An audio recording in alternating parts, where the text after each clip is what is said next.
जय जय रघुवीर समर्थ।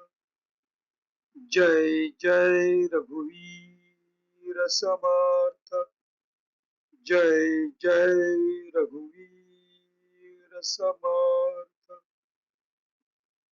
उपस्थित श्रोते जन हो, आपणा सर्वांचे आजच्या या ग्रंथ वाचनाच्या उपक्रमात चैतन्य आत्मन हे चॅनल हार्दिक स्वागत करीत आहे।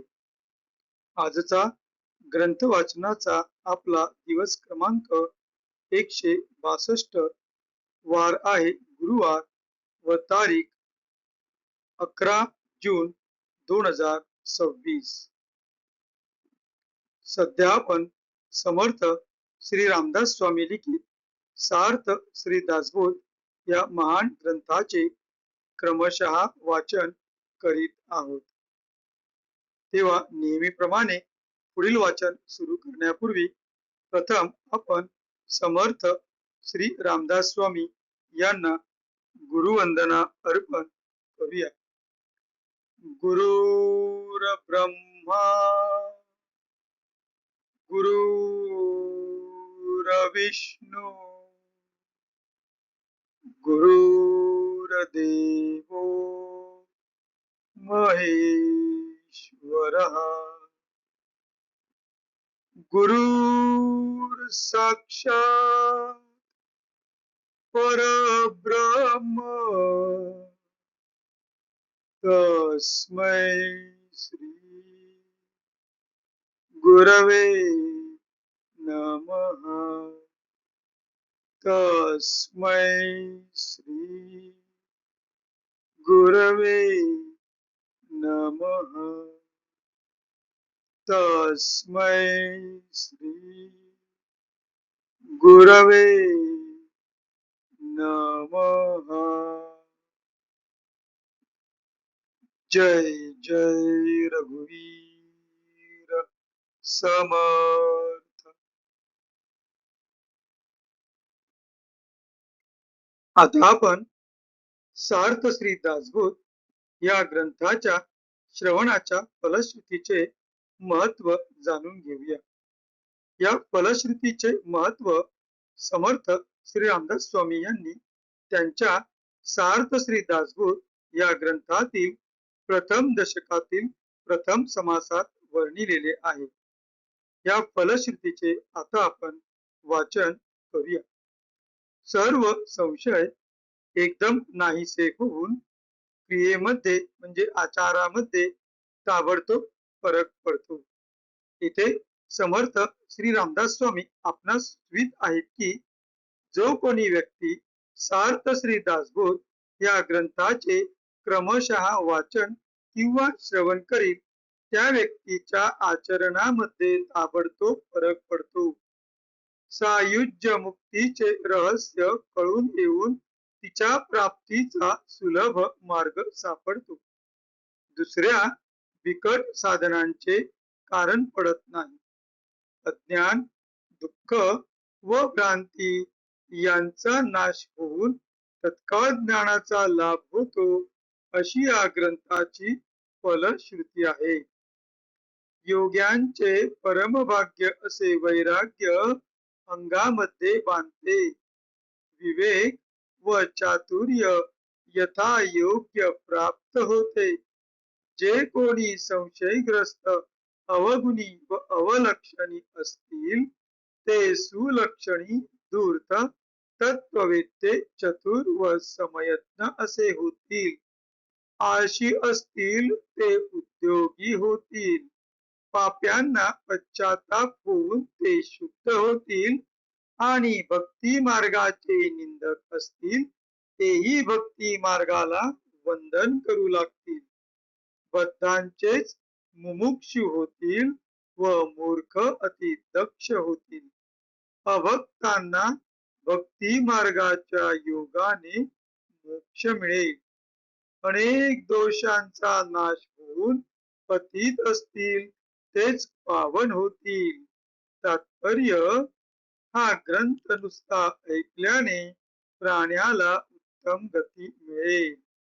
देहबुद्धीमुळे येणारे अनेक प्रकारचे धोके, संशयाचे अनेक धागेदोरे, संसारांतील अनेक उद्वेग हा ग्रंथ ऐकल्याने नाश पावतील.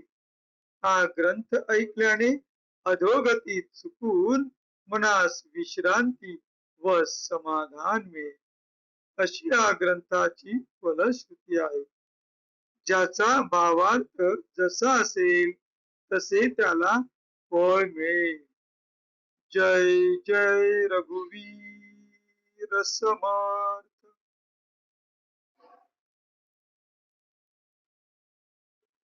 आता आपण सार्थ श्री दासबोध या ग्रंथाच्या क्रमशः वाचनास सुरुवात करीत आहोत. सध्या आपण या ग्रंथातील दशक मंत्रांचा या 5व्या दशकातील उपदेश लक्षण या 4थ्या समासाचे वाचन करीत आहोत. आज आपण या समासातील ओवी क्रमांक 21 ते ओवी क्रमांक 30 या 10 ओव्यांचे वाचन करणार आहोत.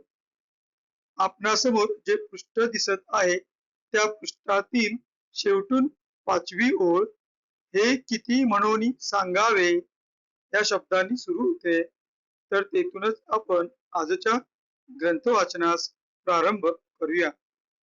हे किती म्हणून सांगावे, शिवशक्तीची अनंत नावे, इच्छे सारिकी स्वभावे, उपदेशिती एक सांगती मुद्राचारी, खेचरी भूचरी चाचरी अगोचरी, एक आसने परोपरी, उपदेशिती एक दाखविती देखनी, एक अनाहत ध्वनी, एक गुरु पिंड ज्ञानी, पिंड ज्ञान सांगती, एक सांगती कर्म मार्ग, एक उपासना मार्ग, एक सांगती अष्टांग योग,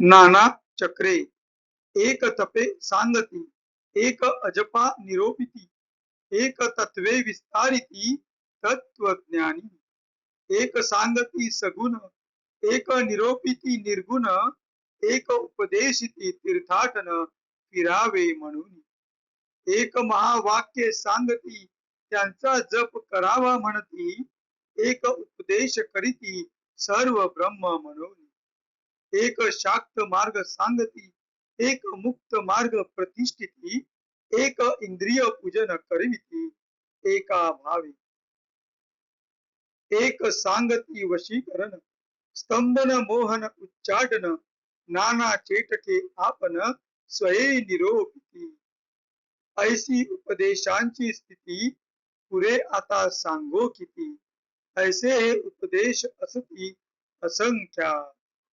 जय जय रघुवीर समर्थ. आता या 10 ओव्यांचा मराठीतील अर्थ आपण वाचूया. आपणासमोर जे पृष्ठ दिसत आहे त्या पृष्ठातील 21 या अंकाने असे किती म्हणून या शब्दांनी आजच्या मराठीतील अनुवादाच्या वाचनास आपण सुरुवात करीत आहोत. असे किती म्हणून सांगावे, शिवभक्तीची नावे अनंत आहेत, त्यांपैकी आपापल्या इच्छेप्रमाणे व स्वभावाप्रमाणे उपदेश करतात. मुद्रा म्हणजे बाह्य विषयावरचे लक्ष उडविण्यासाठी एक विषयी दृष्टी लावणे. खेचरी म्हणजे भूमध्यावरून सतत आकाशाकडे पाहणे. भूचरी म्हणजे नासिकाग्रावरून भूमीकडे नजर लावणे. चाचरी म्हणजे पापण्यांच्या चलनवलनावरून भूमध्यावर पाहणे. अगोसरी म्हणजे अंतरात पाहण्याची मुद्रा, प्रत्यवृत्ती. अशा 4 मुद्रा कोणी सांगतात. कोणी निरनिराळी आसने सांगतात, कोणी चमत्कार देखणी अपूर्व दृश्ये दाखवितात, कोणी अनाहत ध्वनी, हृदयांत आघाता वाचून होणारे 10 प्रकारचे नाद योग धारणेने ऐकू येतात ते ऐकवितात. शरीराचे ज्ञान म्हणजे पिंड ज्ञान ज्यांना आहे असे गुरु शरीर ज्ञानाचा उपदेश करीतात. कोणी कर्म मार्ग, उपासना मार्ग, अष्टांग योग, योग म्हणजे चित्तवृत्ती निरोध, यम, नियम, आसन, प्राणायाम, प्रत्याहार, धारणा, ध्यान, समाधी यांचा क्रमाने अभ्यास सांगतात व त्यासाठी षटचक्रे शरीरात गुदद्वारापासून ते ब्रह्मरंध्रापर्यंत मूलाधार, स्वाधिष्ठान, मणिपूर, अनाहत, विशुद्ध, अग्नी किंवा आज्ञा अशी 6 चक्रे आहेत त्यांचा उपदेश करतात. तप करावे, अजपा गायत्रीचा जप करावा असे कोणी सांगतात अथवा तत्वज्ञानी तत्वांची फोड करून सांगतात. अजपा गायत्री प्राण्याच्या श्वासोच्छवासाबरोबर सतत सोहम शब्द उत्पन्न होत असतो त्याला अजपा गायत्री म्हणतात. सगुण किंवा निर्गुण यांची भक्ती करावी अथवा तीर्थयात्रा कराव्या असे कोणी सांगतात. 4 वेदांची प्रज्ञानम ब्रह्म ऋग्वेद, अहम ब्रह्मास्मि यजुर्वेद, तत्त्वमसि सामवेद व अयमात्मा ब्रह्म अथर्ववेद अशी ही 4 महावाक्ये आहेत. तत्वमस्यादी महावाक्ये सांगून त्यांचा जप करावा असे कोणी सांगतात. कोणी सर्व ब्रह्माचा उपदेश करतात, कोणी शाक्त मार्ग म्हणजे शक्ती उपासना, कोणी मुक्त मार्ग यांचा उपदेश करतात, कोणी एकनिष्ठेने आपलीच आपण पूजा करावयाचा इंद्रिय पूजनाचा मार्ग सांगतात. ही पाखांड मते असून सर्व ब्रह्ममतांत यांचा समावेश होत असल्यामुळे सर्व ब्रह्ममतांचे खंडन दासबोधात पुढे येणार आहे.